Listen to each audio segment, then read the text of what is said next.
ठंडी रोटी। एक लड़का था, माँ ने उसका विवाह कर दिया, पर वो कुछ कमाता नहीं था। माँ जब भी उसे रोटी परोसती थी तब वो कहती थी कि बेटा ठंडी रोटी खा लो। लड़के की समझ में नहीं आया कि माँ ऐसा क्यों कहती है, फिर भी वो चुप रहा।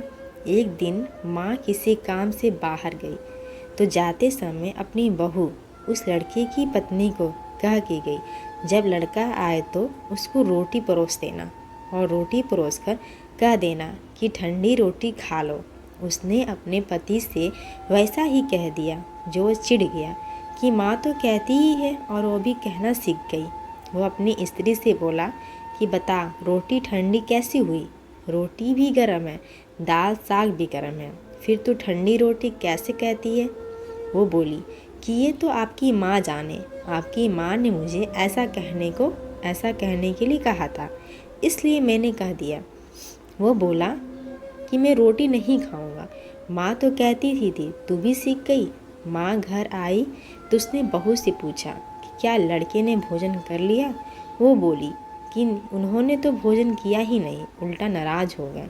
माँ ने लड़के से पूछा तो वो बोली कि माँ तू रोज़ाना कहती थी कि ठंडी रोटी खा ले और मैं सह लेता था, पर अब ये भी कहना सीख गई, रोटी तो गर्म होती है, तू बता कि रोटी ठंडी कैसी है। माँ ने अपने बेटे से पूछा कि ठंडी रोटी किसको कहते हैं, तो बेटा बोला माँ सुबह की बनाई हुई रोटी शाम को ठंडी होती है, बासी रोटी ठंडी और ताज़ी रोटी गर्म होती है। माँ ने कहा बेटा अब तू विचार करके देख, तेरे पापा की जो कमाई है वो ठंडी और बासी रोटी है, गरम ताज़ी रोटी तू सब तब होगी जब तू खुद कमा कर लाएगा।